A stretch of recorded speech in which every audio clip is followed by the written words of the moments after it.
Obviously it's a sad day for Wakefield, one of the founder members of the Northern Union. Yeah, it really is. It's a fantastic club, but I certainly don't see it as the last day in Wakefield's history. I'm sure they've got a lot more great history to create yet. Any potential buyers waiting in the wings? Well, yes, is the answer to that.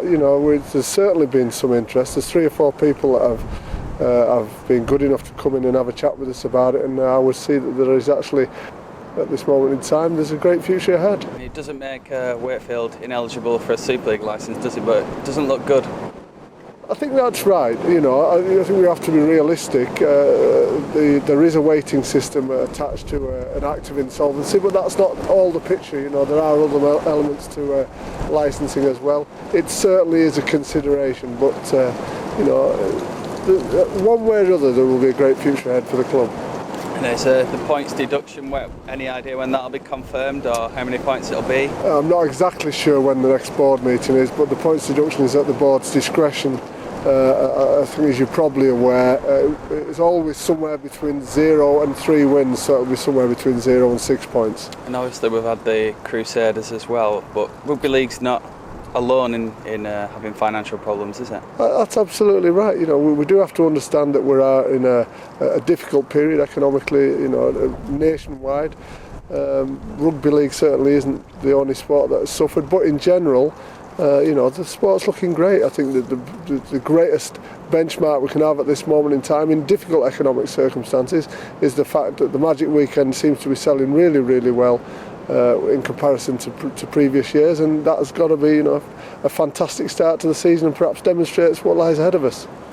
Wakefield fans will be wondering what sort of timeline lies ahead for them, where the club goes from here. Have you any idea of what the next step is? Well, they're in administration as we speak. That process should take probably something around 7 days. We'd hope they're out of administration before Magic Weekend, and then after that, we would expect them to be competing in Super League over the next 12 months at least, and take it from there. So, plenty to cheer about. I think it's been a difficult time for the club anyway. This draws a line underneath it and gives them the opportunity to develop themselves going forward. And there'll be no other restrictions on Wakefield other than the points penalty?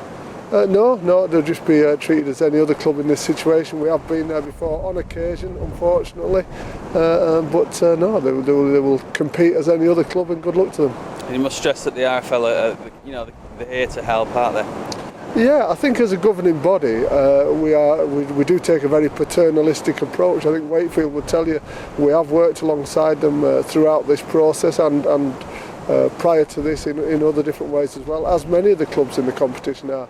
We are very, we take great care over our member clubs, and we want to see them develop themselves and grow. We want the competition to grow, so we're probably far more paternalistic than any other governing bodies in this country. And do you think having 2 clubs starting with minus points and being in administration tarnishes this competition at all? No, I don't. It enforces the fact that we do have standards in the competition, and everybody's got to play by the rules. However, in the end, when it comes down to Magic Weekend in 10 days' time, as soon as the ball's kicked, everyone will forget about that, and we'll just be getting on with business as usual. It's important the fans are kept in the loop during periods like this one, isn't it? Yeah, and I think we've endeavoured to do that as well. The Wakefield fans are vociferous. I've been there many times, and no doubt we'll be there again this year. I know they've got concern over the club because there's a great passion in that community for that club, and as such we're trying to keep them informed every step along the way.